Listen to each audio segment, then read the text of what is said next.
All right, everyone. So I'll just, those that, everyone want to go around, just introduce yourselves to each panelist.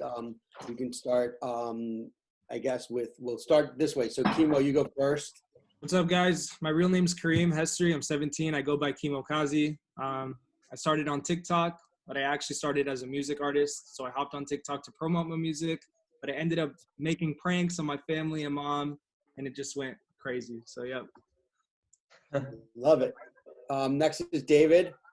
How's it going, guys? I'm David Greenfeld. I'm the co-founder and CEO of Dreampops. And by the way, David, we haven't started yet. This is just to introduce everyone. We're going to start in like 10 minutes, I think. Got it. Perfect. What's up, everybody? I make fantastic ice cream for a living.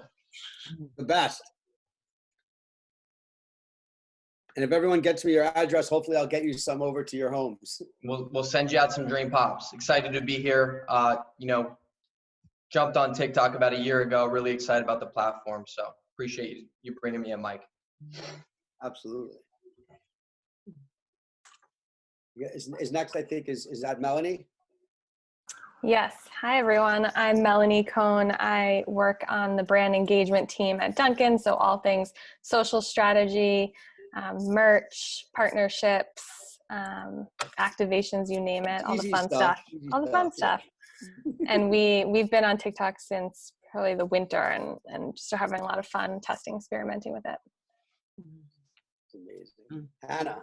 Yeah, hi, I'm Hannah. I lead the influence studio at RGA. So we handle all social and influencer engagements across all of our clients. And yeah, I'm a huge TikTok fan and spend so much of my day trying to get our brands on it.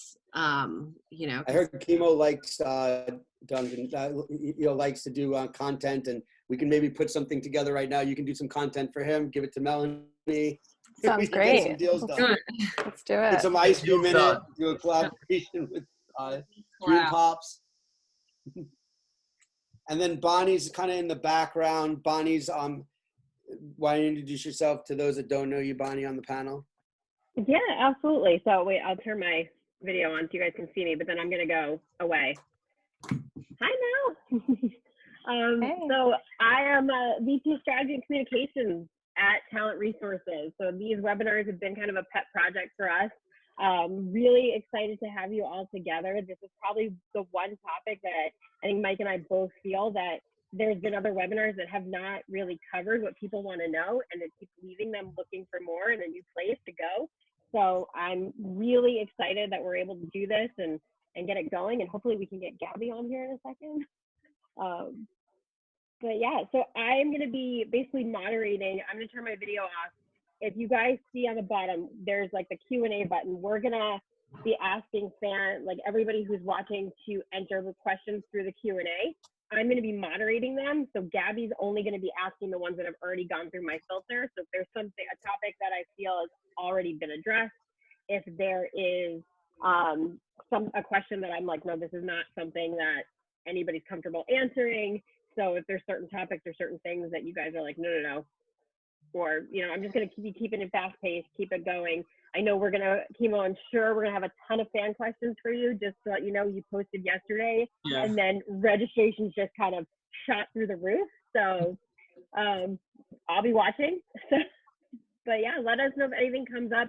I'm going to try and keep this one in kind of a community kind of speaker view for everybody. We've done other ones where it's only one person you get to see at a time.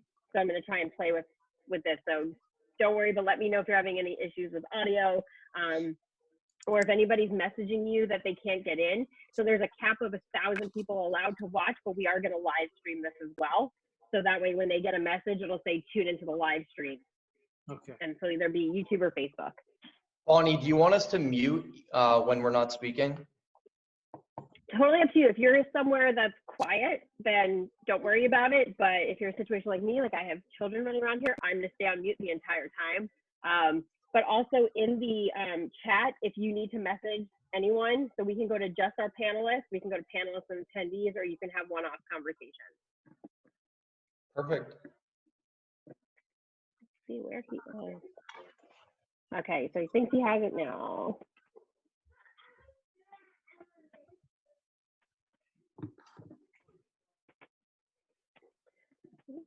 Awesome.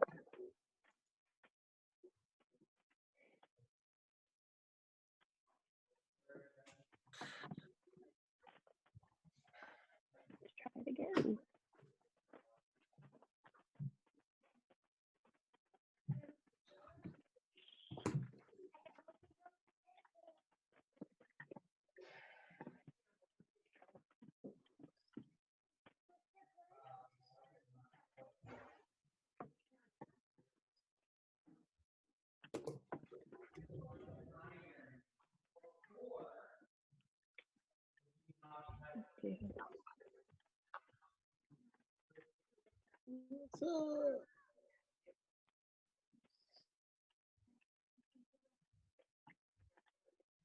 Did Gabby figure it out, Bonnie? I don't know what's going on. I keep sending and resending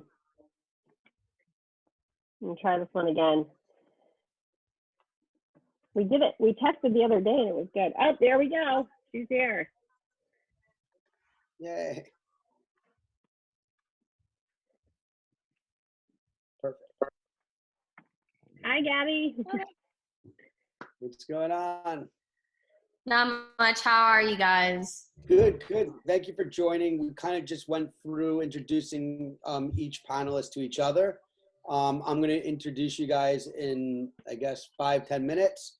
I'm Mike Heller, founder of Talent Resources. Thank you for joining us.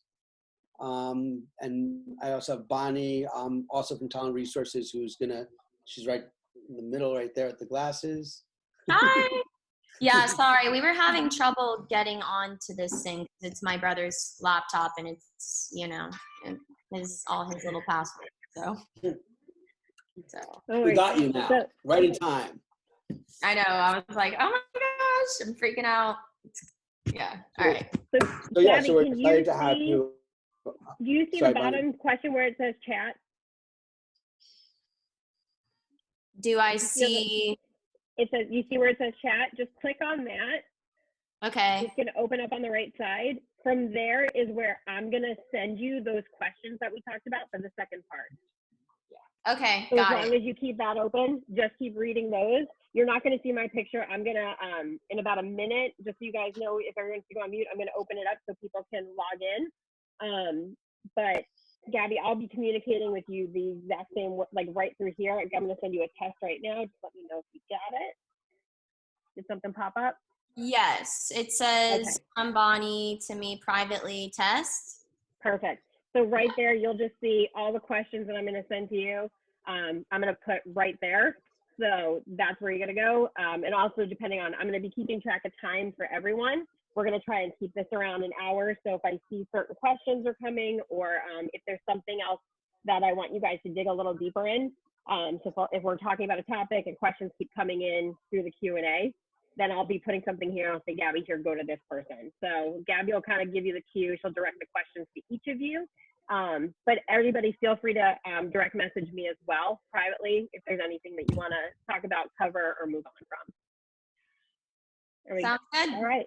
I'm going to turn my video off. I'm going to go on broadcast. So if everybody wants to go on mute, and then Mike, I'll let you know once we get a lot of people on, ready to go. All right. Usually it takes, guys, just so you know, like a couple of minutes just for people to just be able to dial in. We don't want to start and then they miss out. So we'll wait, like, which call time was 3 Eastern. We'll do like 3:03 or 3. Yeah, 3:03 is good. And how's that people are, Bonnie, you guys know, 3:05. There we go. People are already populating in. So if everybody wants to go on mute, we'll get started in a few minutes.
All right, I think we're almost ready. Give it another minute. A lot of people are coming on.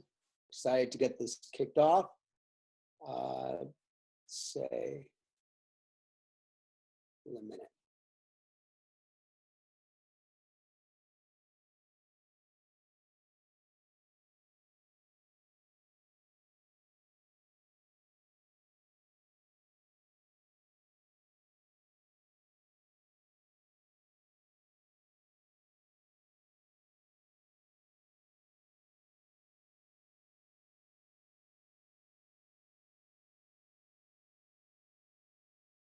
Sorry, guys, we're waiting another minute. More people are coming on. Just wanted to give you an update.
All right, I think we're ready to kick it off.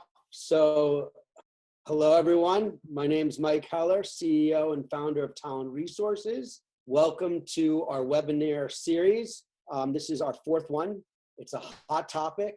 We worked hard to put together and curate an unbelievable panel of people coming from all angles of TikTok, from the brand side, from the influencer side, content creator side. I'm going to introduce you to each panelist who was nice enough to give us some time and get on this webinar and kind of explain their side of the business. So I'm going to start off right now with Keemokazi. Can everyone hear me? Okay. So yeah. Keemokazi is a 17-year-old.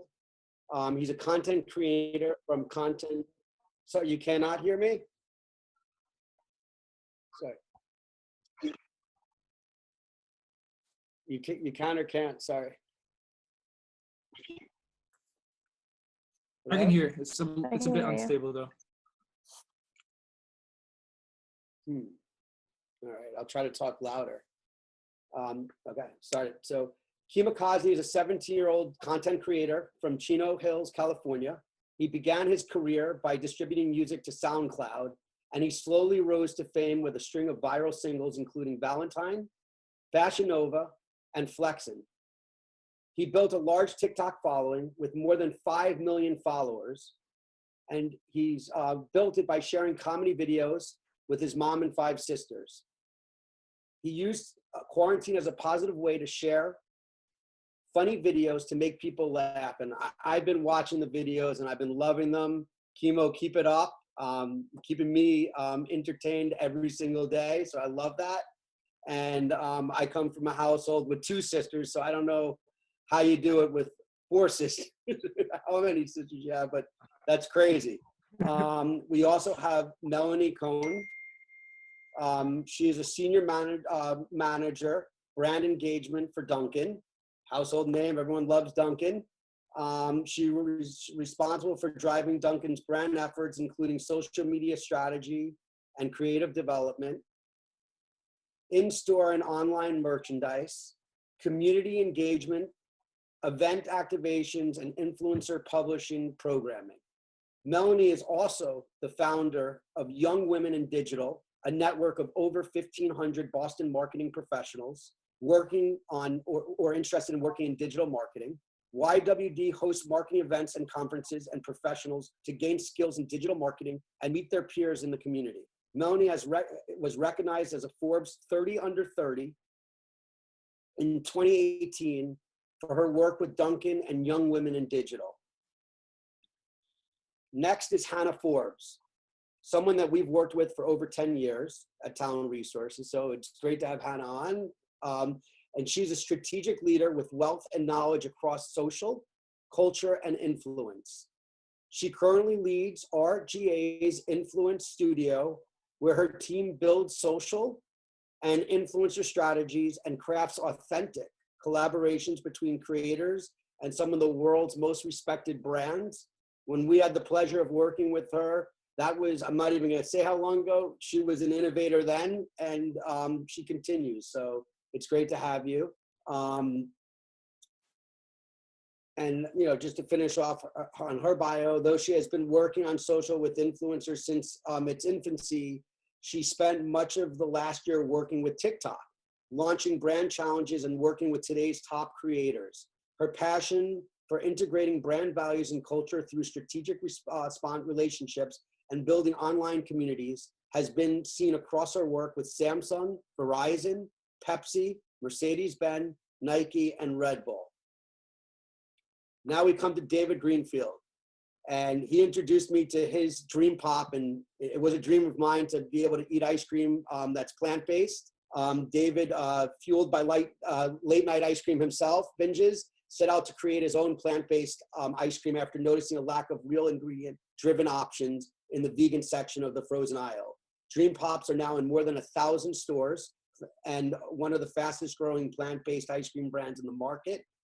I happen to know David and Dreampops, and we at Talent Resources go through them every single day when we're in the office. Now that we're kind of all spread out, it's been harder, but we have Dreampop cocktails on Friday. We're lucky to all get the product. And now, let me just make sure I got everyone so far. We now have Gabby Butler. Now, Gabby is going to be the moderator today. Going to walk everyone through, the questions.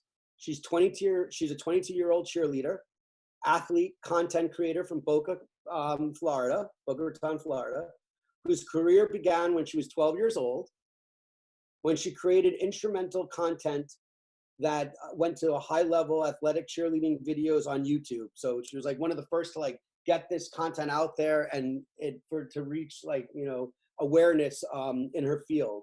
She was featured on the Awesomeness TV YouTube series Cheerleaders and has won multiple national and world cheerleading titles on several high-profile teams.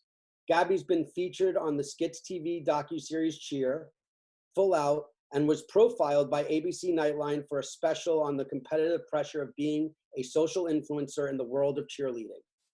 Gabby became a household name when she appeared in the hit Netflix docuseries Cheer, which chronicled the Navarro college cheer team. And I want to make sure I said that right. Gabby, did I say that right? Yeah, you said that right. Good. I know it's important. College cheer team and their journey to college nationals, where she ultimately won 2 college championships, one in which the team won grand champion of the entire event. Gabby has an impressive social following, boasting 1.8 million Instagram followers and just under 1 million TikTok subscribers. Her reach across Facebook, Twitter, and YouTube yields her over 500,000 impressions. She recently partnered with Podcast One to create a new podcast that will be launching soon and is currently pursuing various opportunities in TV and movies. Her goal is to spread positive love and encouragement to all those she reaches while inspiring them to reach their dreams. And Gabby, we worked with you at Talent Resources. You were awesome. The brand loved you. I'm not sure if I'm allowed to mention the brand, but there's someone on the panel that happens to be from the brand. But I'll let you tell that story. Thank you again, Gabby. I'm going to pass this on to you now, and just want to thank everyone again for joining. And I'm excited to hear all these great panelists. Thank you. Gabby, let's go. All right, so I've never done anything like this. I've never hosted anything like this. So I don't know whose idea it was, but I'm going to do the best I can. So basically today we're going to be talking about what you really need to know about the hottest new social platform, which is TikTok.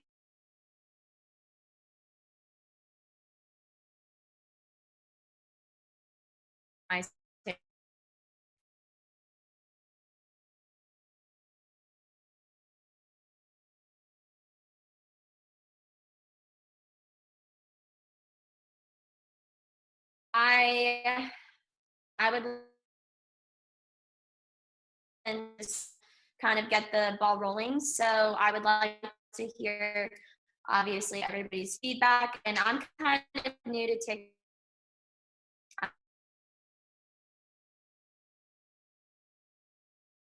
To kind of take in for myself also. And I can't wait to hear all of your guys' opinions on some things. So yeah, we're going to get started. So we're going to start off with some questions. Oh, also before we do that, make sure you guys on the right side, there's a chat. Make sure you guys ask any questions that you have, and we're going to actually go over those questions later at the end. Okay, so we're going to start off with some questions indicated who to start with. We're going to go, first question, how and why did you or your brand get started on TikTok? So let's start with Keemo. So Keemo, you can go ahead and unmute yourself. Okay, can you guys hear me? Perfect. Good? Okay. All right, guys, what's up? I see everyone in the chat. Thank you guys for the love. Okay, so how I got started on TikTok was I initially didn't want to download the app. I saw all the ads, people dancing, whatever it was. I didn't want to download it. I didn't know what it was. I thought it was just Musical.ly all over again, right? My friends were telling me to go on it. They thought I'd be good at it, so I hopped on. I wanted to promote my music because at the time, I'm just focused on music, right? Trying to get off on that. So I hopped on the app. I started posting my freestyles, doing whatever, and I didn't know how TikTok worked, but my videos were shooting up like 600 views in 5 minutes with 0 followers. So I was super confused. And yeah, I mean, I kept going. I just threw on a bunch of random videos I had on my camera roll. And around October last year, one of my videos had like 600,000 views in like a day. And I grew 11,000 followers, and I just thought it was like the coolest thing. But I was still just focused on music. Like I didn't know how to work TikTok that much. So I left the 11,000 followers that I grew. I left it there for like 6 months. I didn't touch it. I didn't do anything. Like I didn't post. I was inactive. But then I was having a difficult time myself growing with just my music and Instagram. But I saw everyone else just, going crazy on TikTok. So I thought, like, if they can do it, then I can do it. So I started to take TikTok seriously, random post every single day, at least 2 to 3. Then one day I told my sister to follow me downstairs and tape this because I was going to prank my mom. And when I posted that, it had like 1 million views the next day. People loved it. And that's when I knew I had to keep going. And I just kept going nonstop every day. And now I'm blessed with the followers I have. So thank you guys. That was perfect. Okay. Love that. So let's do Melanie. Melanie, you can go ahead and unmute your mic. Hi, everybody. So Dunkin got onto TikTok probably early in the winter of this year. And the reason we did that is because so many of Dunkin's fans were already on TikTok talking about us, going through the drive-through, trying out our drinks, talking about their love for us. And we love to be where our fans are, and we're also first movers. So anytime a new platform comes out, we want to test it and try it. And we're not afraid to experiment and fail even. So we got on it pretty quickly and have just been testing and learning ever since. But again, if your fans are on that platform, you should be where they are. And if they're talking about you, that gives you the credibility to also be there. So that's why Dunkin hopped on the bandwagon. We've just been recently really gearing up the amount of content we create, tapping into trends and just turning up the dial a lot more recently. So I just want to let you know, I absolutely love Dunkin' Donuts so much. we love that. I think I'm actually addicted. It's bad. Like, it's right by my house, which makes it even worse. Like, I can literally walk there, and every time I drive by, I'm like, should I? No. I'm like, no, don't do it. And I'm like, okay, we're gonna go. So yeah, I just do love, it. Just go for it. just do it. We Yeah. love The cheer. coffee is- We love cheer. Oh, thank you guys. That makes me so happy. It's funny though, a lot of people, this is actually really funny. So we didn't know that the show was going to be as successful. We thought, okay, like maybe just cheerleaders are going to watch it, because a lot of people probably aren't into like cheerleaders and cheerleading. And a lot of people didn't really understand like the whole perception of like cheer. They just kind of thought it was like, go team. Yeah. So it was like, it was so interesting seeing how many people actually engaged into the show. And it was like, almost like, I felt like, okay, this is like awesome, because no one ever knows, like when you say cheerleading, they're like, oh yeah, like they think of the sideliners. So it's awesome that people actually got to see like what it's really about. And it makes me so happy that a lot of people loved it, because it really is such an amazing sport. So I'm really glad you guys all liked it. All right, let's move on to Hannah. Yeah, when I advise brands or we test getting out on TikTok, it's like Melanie said, it's looking where the audience already is, and looking to TikTok is just such a fertile ground right now, because so many brands are dipping toes, or they're just trying to figure out who they are. So there's less noise in the space to compete against.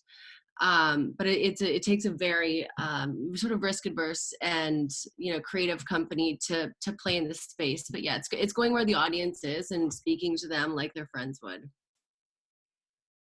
Okay, yeah, I definitely agree with that. I feel like the more authentic you are and the just more like yourself, I feel like that's pretty much the best version. By the way, I don't know if you have a green screen or if that's actually your background, but I love it.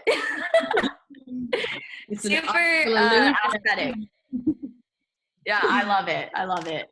Okay, and last but not least, we're gonna move on to David. Hey Gabby, thanks for moderating. Appreciate it. Yeah, to your question, we really started kicking off on TikTok fall of last year. We love testing out new channels, new opportunities to just get our product and our brand in front of new consumers. Dreampops is still like an upstart company, but we saw a lot of success on Instagram in the early days, and like Keemo, we started posting. I had a friend that was getting a lot of great traction, so I just started playing around with it, having a little bit of fun, and then 7 or 8 posts later, I had one post that went viral and got 1 million views, and started to look into that organic reach and notice not only were they just numbers, but you had a lot of people actually asking questions. What is that? What's that product? And, the second I had that initial bite, just, really fell in love with the platform, loved the features and the creator tools. And I genuinely, like, when I look at the landscape, I actually see TikTok as, I would say TikTok is more television, whereas Instagram feels a little bit more like a magazine, more static with photography. And TikTok is really about creating this intimate personality for your brand digitally. And so fell in love with it, and we've been all in ever since. Yeah, I definitely agree. I think that TikTok is, whenever I first got on, I was like, this is so confusing. I just feel like there's so much to learn. But I feel like it definitely is one of the most, branching like apps that there is. I feel like I could have nothing to do with, let's say, a sport, baseball, and then I'll go and I find a really, really cool baseball video, and it just like really gives you like a lot of different like creative ideas and like different aspects of like different things. I'll always find like random things on there. So yeah, I definitely agree with you, and I love that. The diversity is really interesting. Okay. Second question. Why do you think people are flocking to TikTok during quarantine? So Hannah, we're going to start with you. Yeah, I mean, I think it's just such a fun place, and it's escapism, and at its core, it's such a spontaneous place that just fuels originality. And there's no app or platform on the internet that has the same spirit. You could argue that Vine or Musical.ly or parts of YouTube or parts of Snapchat, but at its whole, it's like you said, Gabby, it's this wormhole that it takes a second to get to understand the language, but once you do, you feel this new sense of community that everybody's sort of looking for right now. And then TikTok's done such a good job at the broad distribution across channels. Like, my parents, boomers, sending, TikToks that they got texted to them because it's an open platform. So it's showing up on Instagram stories and text and everything. So they're doing such a good job at bringing people into the ecosystem. Yeah, no, I feel like I could literally just go down a loophole of like just so many different things. Like I'll be 1 minute looking at like food, and then the next minute I'm looking at like this old lady that's doing a lip sync to like a funny meme or something, and I'm like, it's so I love how like diverse it is. So I definitely, I hear you on that. Yeah, same. Okay, Keemokazi, did I say that right? Yes, you did. Okay, good. Yeah, I mean, you're stuck at home. Okay. No, I got it. Okay. I got it. You're stuck at home. You got nothing else to do. Like TikTok, if you open the app, you'll be stuck on it for hours. Like you won't even know. Time will fly by. You'll be stuck on it. You'll be watching some dude pranking his mom. Then you'll watch some dude cook something. Then you'll watch some dude doing some crazy stunt. Like it's everywhere, really. And the thing that I like about TikTok is that it's for everyone and anyone. Like, because the way TikTok works is that whatever you interact with, it'll show you more of it. So if you're a little kid and you like to see other people, do crazy stunts, it'll show you that. Or if you're a mom and you like to watch people make things, cook, it'll show you that, right? So it'll drag you into it. And I just love the app. Everyone on it is super supportive. It's a great way to grow your base, grow your brand. And yeah, I'll be on it all day, really. Yeah, I had to tell myself the other day, I'm like, I need to get off this app because I literally, I could be on it for hours and I don't even realize how long I'm on it. And I think that's so funny. Like you have, different things for like moms, they love like cooking. So, and it's funny, like when you like something, it usually like knows what you like. So it will like repeatedly like come up with like, let's say if I like a food thing, it will like just start more food just going on my thing, and I'm like, bro, I'm hungry now. Like why? It's addicting. Okay, let's go. Yeah, let's go with, oh, did you want to say something? Sorry, I was. Oh no, I'm good. You're good. Okay, let's go with Melanie. Okay, Melanie. So I agree with everything that's already been said. I'd add that TikTok is really a great democratizer. So you can be a little kid on it, you could be a teenager, you could be a grandma or a parent, and you can make content. And I think that these challenges that arise each week, people are doing them with their families. So it's something that actually the whole family can get in on, whereas some parents or grandparents may not feel like they can create on Instagram because there's a certain aesthetic or way that it has to be, whereas TikTok is just, it's very real and raw. So I think that's the biggest one. And the fact that there's challenges every day keeps it fresh. So if you want something new, there's always something to see each day. And then finally, I just think it's to bust boredom. We're all at home right now, and TikTok, like Keemokazi said, has something for everyone. So it's addictive. And I think that's why people are on it. Yeah. The lip sync ones are my favorite. I love just doing like the, random like movies and I think they're so much fun. Okay, and David, let's hear your input.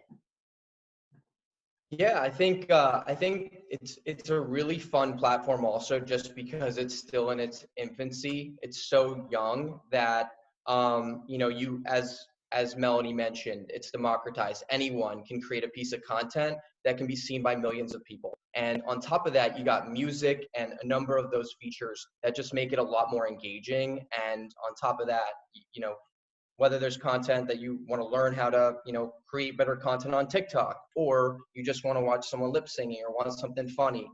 There really is, you know, a piece of content for everyone. So. Okay. Yeah, no, definitely. I love hearing all your feedback. It's like different perspectives. So that was a great answer though. All right. Number 3, what has been your biggest key learning with leveraging TikTok for your brand? And we're going to start with Melanie. All right, so we've learned a lot since starting TikTok. I think as a brand, one of the biggest pieces that we learned is to get really creative around legal.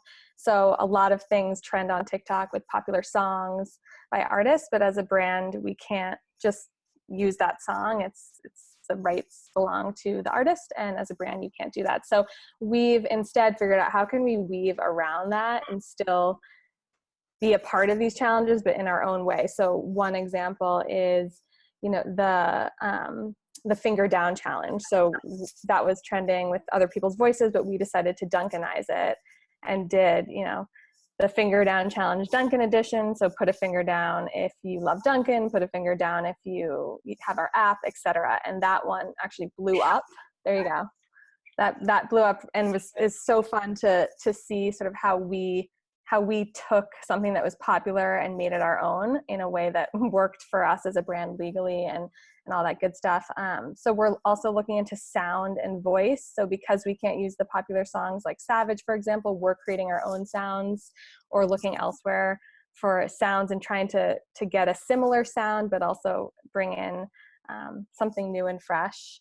We're also, from a content creation standpoint, we have a whole culinary team at Dunkin that makes all the food that you see that comes into stores. And so they've been really helpful showing how to create. So they showed like how to create a matcha drink. We have something coming up, which is, you all get a sneak peek here, of creating a float with our culotta and a soda. So just kind of using our internal resources to show how you can do things at home. We did a Dunkin' coffee smoothie, which did really well and showed just how you can use our coffee at home and in a different way. So those are some of the key learnings. And then another learning is that curation is just as good as creation for a brand. So we seek out that people are creating around Dunkin', and then we ask for their permission to reshare it. So if you're a brand and you need the resources to create your own content, try to seek people that are about you and permission to reshare it. So we've seen a mix where we're creating on our own homes, just me and my team. There's no fancy equipment happening. And then we're also looking at curation and finding really user-generated content around our brand and resharing it. So those are some of the key learnings and tips that we have. Nice. Yeah, gotta love Dunkin'. All right, let's move on to Hannah. Yeah, I mean, Melanie, you had a lot of great points. I think it's like, it's about speed so much. Like, you know, it's easy for big companies with big agencies and with a lot of rounds of approval. And like you said, like legal is stops so many wonderful ideas. So having like a really short approval process, being able to just come up with an idea, throw it away if it doesn't make sense. But it's so much about being timely, that you need to have a small agile team that can move fast, grab an insight, grab a trend, make something, and just, you know, post a few times a day. David? Yeah, it's funny you mentioned that, Melanie. We like recently have actually been experiencing the same problems since we've seen our account grow pretty quickly in the last few months. The second we became a verified brand, we're no longer allowed to use commercial music.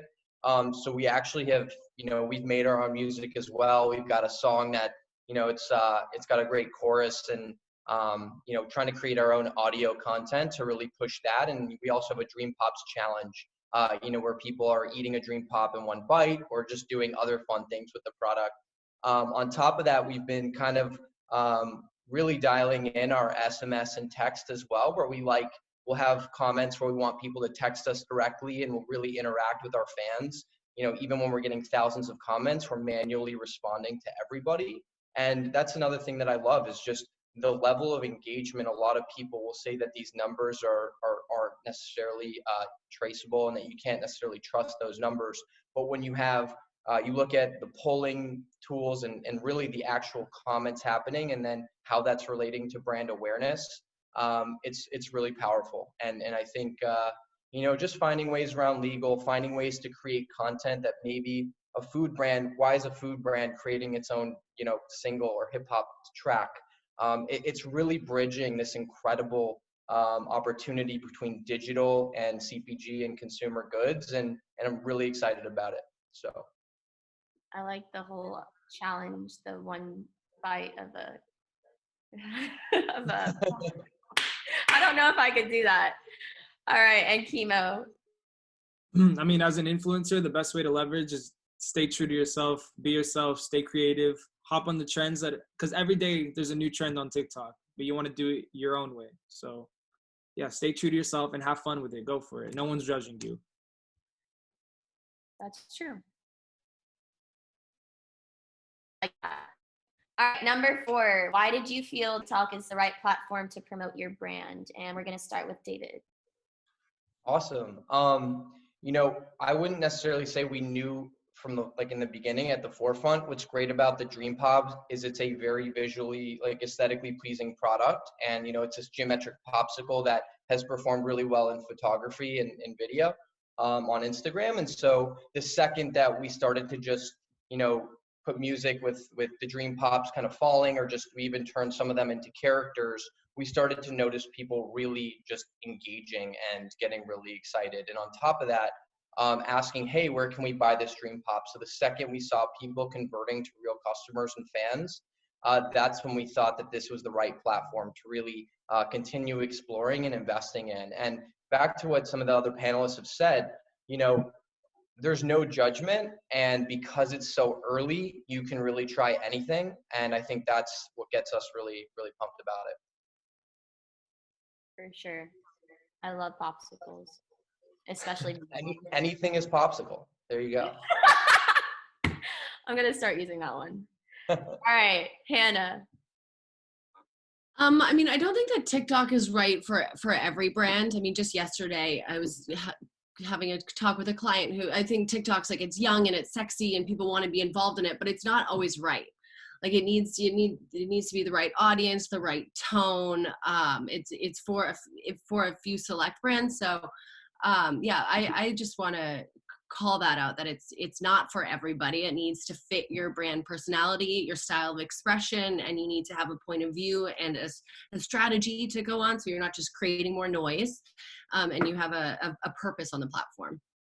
I like that. I agree with that. I do think that sometimes people may be going and they're like, why am I not engaging as well? And then it's not for everybody. So I do like that. Okay, let's move on to Melanie. All right, so similar to what I said at the start, Dunkin', we're an everyday routine brand. So people are using us in their TikToks, whether it's 100% about Dunkin' or just holding us while they're doing a dance. And so we felt like we had the legitimacy to be on the platform because, again, to Hannah's point, we don't want to sound tone deaf and be there trying to create content if we're not wanted. But we really, it is one of the largest user-generated platforms for Dunkin', where we've just seen so much content exploding about us. So we felt like it was the right place to be, and we needed to respond to the people talking about us. And we're also at the center of a lot of content. People love to discover new products and go to our drive-through, sit in their car and test the latest latte and give their feedback, whether it's good or bad. So we're sort of taking what people are doing and giving it back in our own sort of unique twist and way. So that's why we're on it. We have a fun, casual playful personality that lends really well to the platform, where we're not polished, we're pretty real. And the platform allows us to be ourselves. We don't have to act. So it works really well for the brand personality and tone. Yeah, I feel like everybody knows Dunkin too. I mean, it's like, how can you not? And then we're gonna go with Keemo.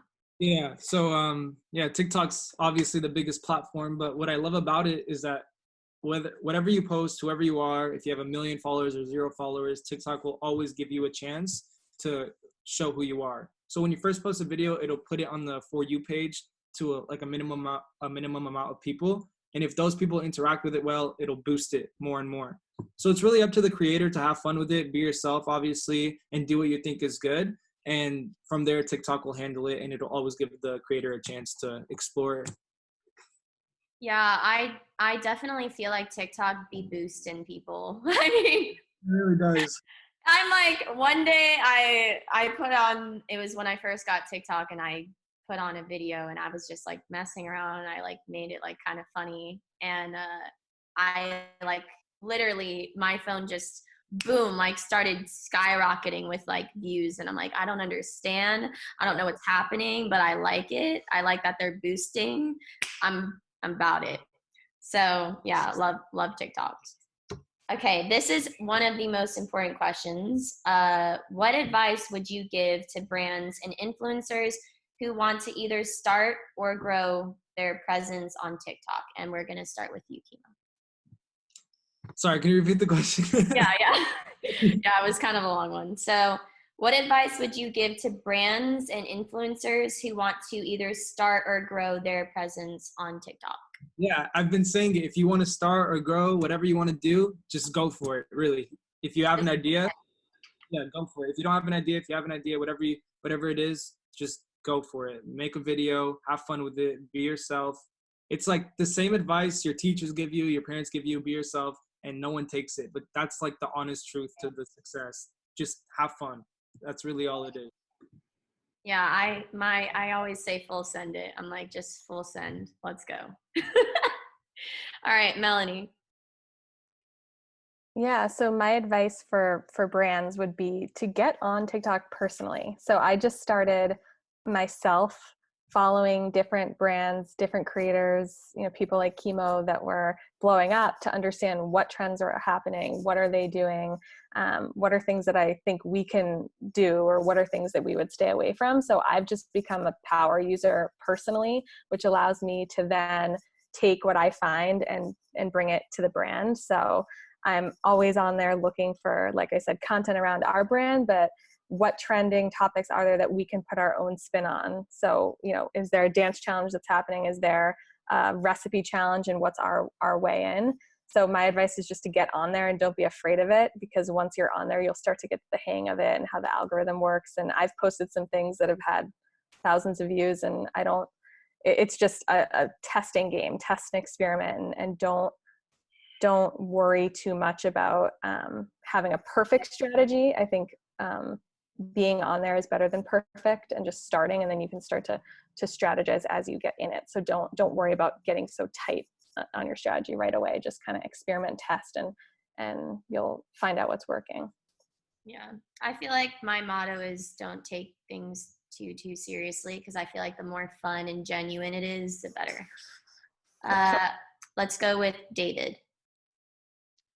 Yeah, so I think it's a great question. The reality is, back to what everyone's saying, it's really a volume game, and putting out as much content as you can on a daily basis, whether that's 2 to 3 posts a day, not judging yourself, not worrying about everything that you're going to really publish.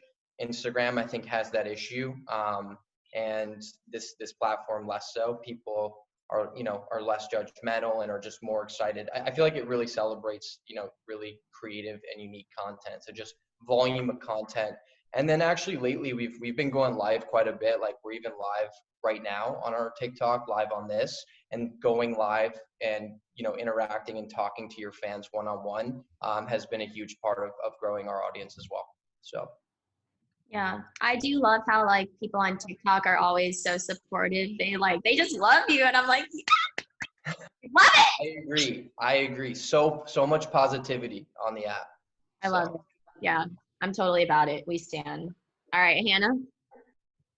Yeah, I mean, I think being a student of the game is like the overall sentiment, and also like playing around, because there's always new filters and new effects that are coming out. And I think once you go in and you start putting together this puzzle, because that's what it is. You have all of these creative tools at your fingertips, and putting together them in the right in an interesting way will allow your creative brain to, okay, in this situation I could do this, or it just allows you to then go from the thinking about what you want to do to having the idea to making it really fast.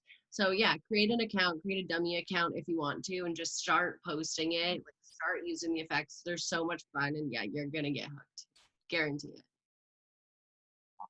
All these, you guys are so good at this. Like, come on, knowledge. All right. TikTok. Okay, this is a 6th question. TikTok has been known for appealing to a younger demographic.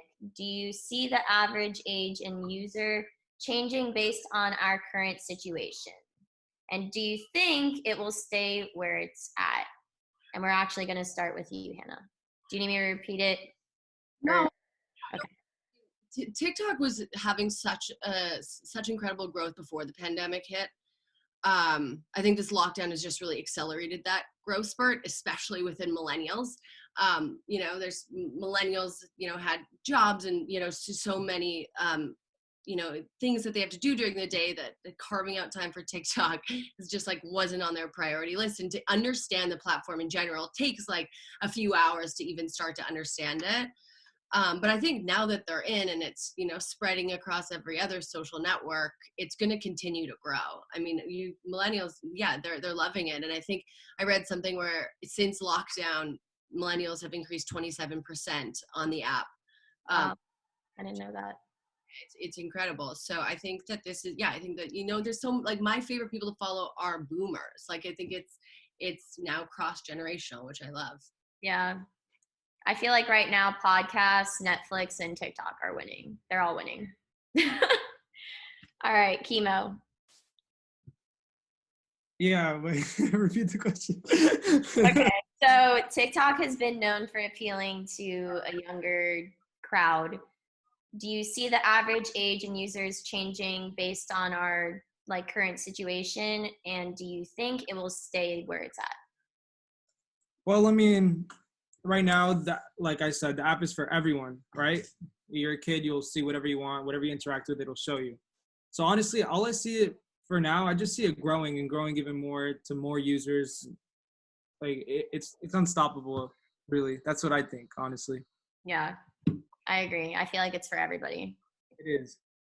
Let's do David. Yeah, I think usually you see with you know, new emerging technology, oftentimes you have a much younger demographic. I do have a funny story. We hosted, before Corona hit, we hosted a creator day, and we had about 12 different creators, and it was wild. You know, they all had really big followings, but we had a magician who was in his early 40s who has a massive fan base, and then we had people who were, you know, a lot younger. And you know, it just goes to show like the platform's aging up, and if you have an amazing personality and a story to tell, then you're going to get a huge fan base. So Yeah.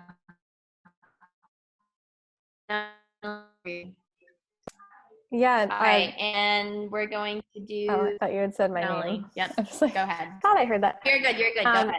Nothing much more to add, honestly. I think the open platform piece of it, the fact that it can easily be shared to other channels is allowing more people beyond just Gen Z and young teens to be on it.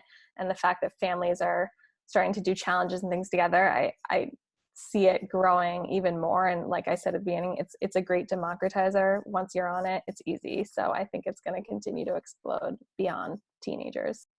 Yeah, I love that like families are getting involved. Like we actually went to my grandma's the other day and we did a TikTok with her. I was laughing so hard. Okay, what is the best piece of content, trend, or challenge that you've seen on TikTok? And let's start with Melanie. Yeah. I'll keep this short and sweet. Bored in the house, when that started, I thought that was so good. And just watching what people did. I mean, there's a ton, but that's the first one that comes to mind. Yeah, that couldn't get, it was stuck in my head for literally 2 weeks. And I would sing it and I'm like, stop. I'm like, stop. We need to like get it. Yeah, I love it. What about you, Hannah?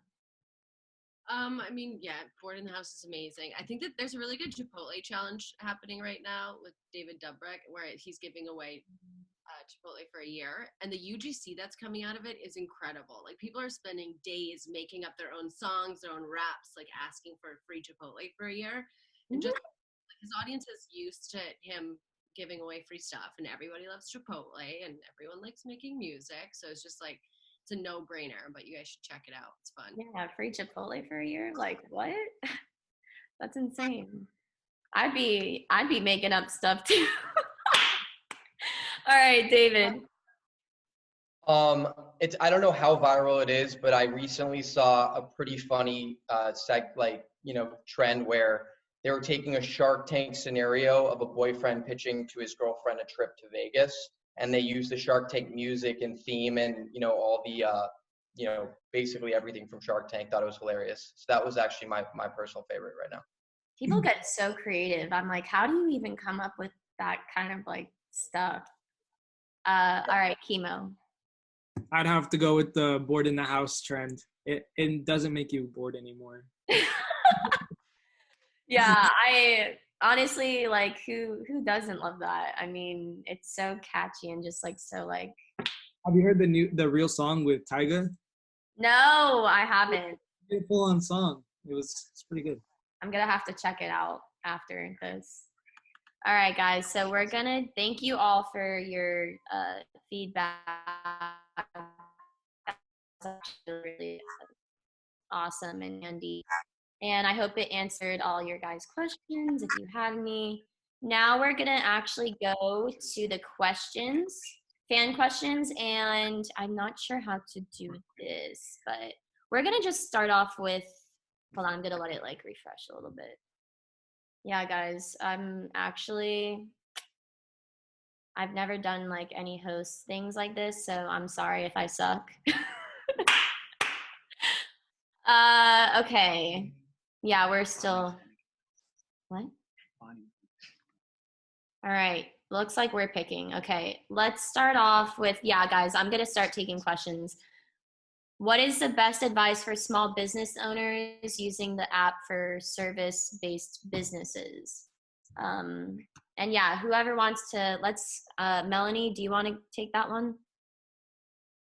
Sure. So for service-based businesses, I mean, that's a little bit different than what we do, but I'd say everything that we've been talking about, whether you're service-based or product, you need to just tap into what's happening in the app. So looking at what are the trends and what's my brand's take on this trend? So one of the things that we've done is, we have an app that we want people to download, the Dunkin app, if you haven't downloaded it already, where you can order ahead through the app into the store. So we're always trying to think of what are interesting ways to talk about the app without just showing people the app itself. So we've worked with some creators to help share offers in the app. So there's Free Donut Friday. You can get a free donut with any beverage purchase if you're a Perks member every Friday. So we're working with a latte artist to create a donut on top of a latte and just talk about it in that way, where people love to see creation and art happening on the channel. So that's a way that we're talking about this service that being a Perks member provides you. That's one small example, but it's just it's always has to be about the platform. So look at the trends, be on the platform yourself, and think, how can I take this and make it interesting for my message? So again, we're talking about a Perks program, but we're doing it in a way that's with latte art, showcasing a donut to talk about an offer. So that's the first thing that comes to mind on just how to talk about your brand and service. That was a great answer. Okay, we're gonna do, okay. What would you recommend for someone whose account was doing decently well, but then views started dropping and account stopped growing, even if you're posting similar videos to your ones that went viral and posting trends daily? So Hannah, do you want to answer that one? I mean, I'll try, but Keemo, this might be better for you. But I think just like it's about quantity, right? And it's about that there's so many factors that go into it. So I think if you have a point of view and you're creating stuff regularly that are trend based, but Keema, do you have any better insight? That's actually a hard one because I was gonna say if your account was doing good and now it's not, to look back at your viral videos and figure out why they went viral and try to recreate them in a different way. But then that person said he was doing that and it wasn't working. So I would say for me, it's quality over quantity. You don't want to post 2 to 3 to 4 times a day and your videos aren't like the greatest quality, right? It's not engaging to the eyes. So what I would try to say is look back at your old videos, figure out why they went viral, obviously try and recreate them. And if that doesn't work, bring on something totally new. If you haven't done singing, try to sing. If you haven't done dancing, try to dance. Use popular hashtags and just recreate something crazy. You know what I mean? Yeah, I agree with that for sure. Like maybe doing like a trend that's like happening for sure. Depends. All right. Hannah, Melanie, and David, how do you measure ROI on TikToks on how views turn to consumers? So let's start with David. Yeah, I think it's still early days. I mean, I have spoken directly with TikTok about what their ad strategies look like and kind of what their paid packages look like. Because there's such high viewership, it's actually very expensive to work directly with TikTok. What I'd recommend is kind of what happened in the early days of Instagram is finding those top creators, sending them product. It's interesting too, the way that you can only DM certain people if you're friends with them. So I think that that's a unique difference between the platforms, but you can't really, like the way that we've been measuring it is general brand awareness, seeing if we can convert people over to Instagram to our website. And also, we'll usually send, we'll do like first 100 comments to certain people, we'll send a coupon or free product.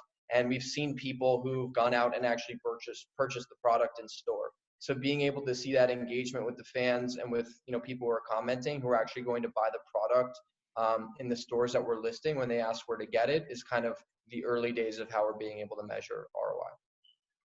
Okay. That was a good one. All right. I'm going to do this. I think we have time for like a couple more.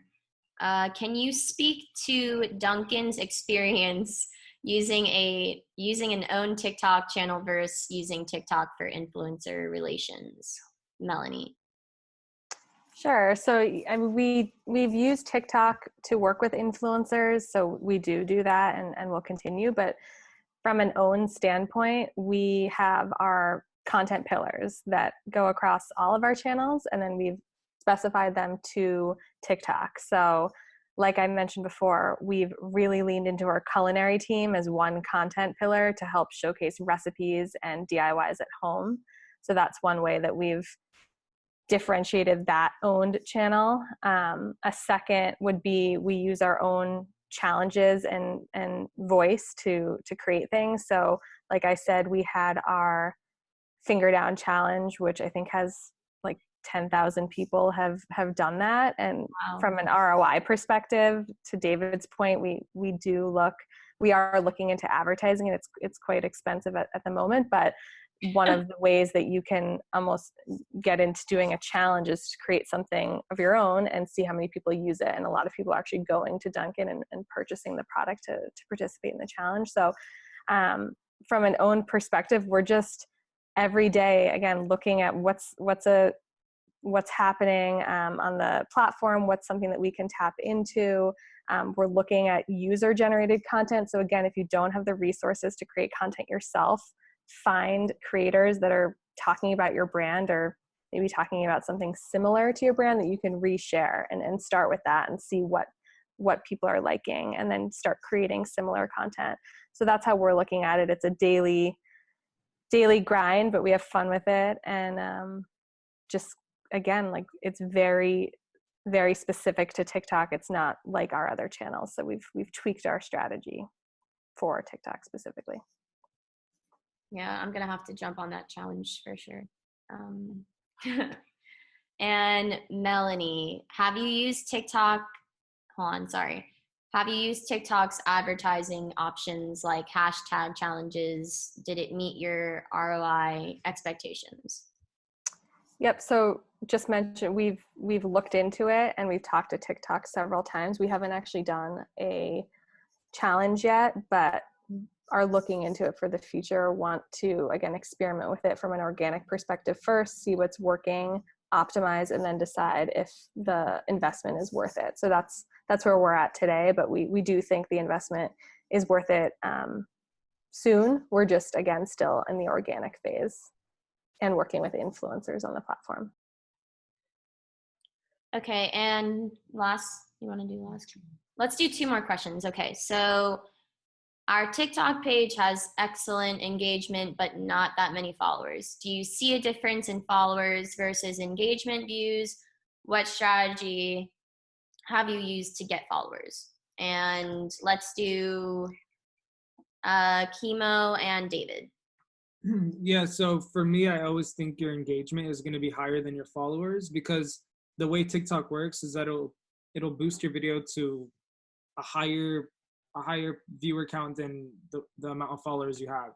So for example, when I had 11,000 followers, my video was being engaged by 600,000 people. So you're always going to have a higher engagement rate. And what was the rest of the question? Sorry. Honestly, I'm like going through so many. Hold on, I'm gonna try to find it. Hold on. Was it how to boost the follower count? Oh, yeah. Okay, here. So it was our TikTok page has excellent engagement, but not that many followers. Do you see a difference in followers versus engagement views? What strategy have you used to get followers? Okay, yeah. So 2 to 3 posts a day, consistently posting, hopping on the trends, doing it your way, and using popular hashtags. That's the only way to go. Quality over quantity. Make sure your videos are good quality, engaging to the eyes. Yeah. Other than that, just keep going, keep doing it, and your followers should boost up.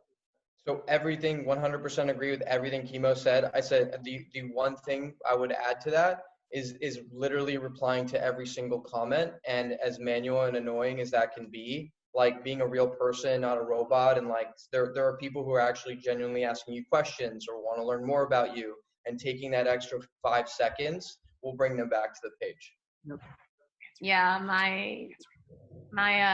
my parents are always like, go answer the comments, come on. I'm like, all right. But I definitely agree with that. I think engaging with your following is definitely important. All right. And the last question is, how does your social strategy differ between platforms for your brand, between Insta, YouTube, TikTok, etc.? And let's get everybody's input on this last one. So Hannah, let's start with you. Yeah, I think it depends what your audiences look like, because they might be completely different. They might be more similar. So addressing the audience needs on each platform should be the core objective. And then just also making sure that each platform has its own purpose, so you can be very intentional. Because there's nothing more frustrated when you like sit down on the couch and you go through all of your social platforms and then you get the same post across everything.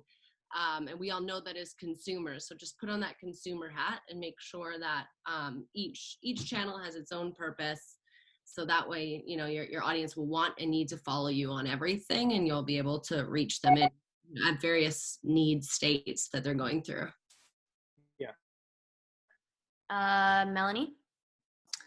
Yep. So we have an organic objective and a paid objective for each channel. So that's the way that we've laid it out as a tip. So for Instagram, we have our story objectives, which just a few things are, we use Instagram to link out to things. So we have our Shop Dunkin merch site, and Instagram is a great place to send people, but we've realized TikTok isn't as of now the best place to send people off the site.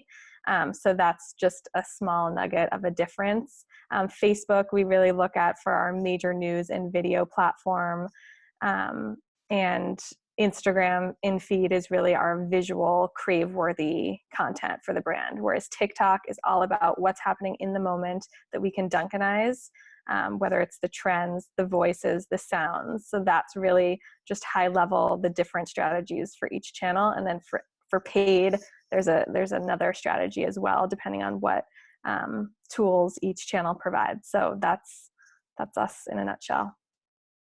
David? Yeah, we have like different content strategies. It's contextual based on the respective channel. For YouTube, we do a show called Stick With Your Dreams where we're interviewing founders, creatives, entrepreneurs, and that's more of a long form 30 to 45-minute piece of content. We'll then chop that content and then, make sure that it fits accordingly for TikTok. So take pieces of that content for TikTok and for Instagram stories. But it's back to us seeing, and also on LinkedIn, but when we look at each channel, we see TikTok more as television, short snippets, fun, engaging content. Instagram is more magazine, static content, static photography. And then LinkedIn is more professional thought leadership. YouTube is more that show that I mentioned. Okay, and Keemo? Yeah, so for me, TikTok is obviously the way to generate your fans, and TikTok allows you to link your Instagram and your YouTube to your bio. So when you generate your fans from TikTok and they go to your Instagram, so TikTok is just to show your creativity, right? Make people laugh, smile, give them the whoa, whatever you're doing. And then once they go to your Instagram, they want to see personality. They want to see your friends. They want to see your family. They want to see your stories. I use stories as a vlog. Like I'm blogging on YouTube. I'm just vlogging on my stories, taking people throughout my day and showing them who I am and bringing them in as a fan, not just, yo, I make funny pranks on my mom. No, I'm actually a real guy. I do this, I do that. And yeah, that's how I look at it. Okay, and this is the last question. Okay, last question. So this is for everybody. What do you see for the future of TikTok? So Keemo, let's start with you. For the future of TikTok, I only see it. So honestly, I think because like history repeats itself. You had Vine and then you had TikTok. It's basically the same thing, but TikTok is so much more. You can use different sounds. You can use different, whatever it is, dances, whatever. I honestly think it's just going to grow. Like Vine died out because it was only videos, right? TikTok is so much more. It's different sounds every day, different challenges.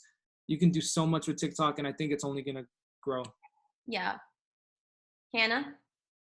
Yeah, I think like with the introduction of live, like we're gonna see other formats like that. And then I think like, as more Hollywood A-list stars come to the platform and it becomes more legitimized, like the output of it, I could see becoming something more substantial. So it's not just like, it's here for a day and then it's, we're on to something next. But yeah, I'm super interested to see where it goes, but I have total faith in the platform. I love that. Okay, Melanie? Yeah, I see TikTok taking the same route that Instagram did with stories. So they are offering donation stickers. There's a shop button. I can just see more features coming into play to make it easier for brands and people to promote themselves. So Eva just today found out that, I know I was talking about this earlier, the sounds that brands can't use, now they're allowing for commercial. They're going to have a specific library for commercial use, apparently, for brands that are verified. So they're starting to mature. And I think we're going to see that in a lot of the tools and features moving forward. And David? Predicting TikTok will be bigger than Instagram. I think you're going to see creators on TikTok who are going to get television shows and Netflix series and their own respective features a lot faster than other Instagram influencers, because they're able to really prove an audience, traction, and personality in short form video content. You even look at platforms like Quibi, which are basically retrofitting short form content into episodic and feature film. So you're going to see creators. I mean, Balmain just signed a creator to be their face of a luxury fashion brand. So creators are going to become larger personalities than Instagram influencers, in my opinion. Definitely. All right, guys. So that's pretty much it for the questions. And I just want to say thank you all so much for just being amazing panelists. And you guys are all amazing. And thank you for your time. I hope my hosting wasn't terrible. You did a great job. You did an amazing job. Killed it. Yay! I didn't suck. Okay. On behalf of Town Resources, I want to thank everyone for joining. All the panelists, all the questions can keep coming. Someone from our office you can email us at Talent Resources. You can go to our website at talentresources.com or Instagram at Talent Resources and DM us, and we'll continue looking through all of your questions and get them answered to you. Again, thank you so much. I thought this was extremely helpful. and I think we got to see it from all angles. So I was happy, you know, with the group that we curated together here. And guys, keep building and sending and doing great content. And I'm looking forward to seeing TikTok continue to grow. Aw. Thank you. Thank you. Thanks for having us, Mike. Bye. Thank you guys. All right.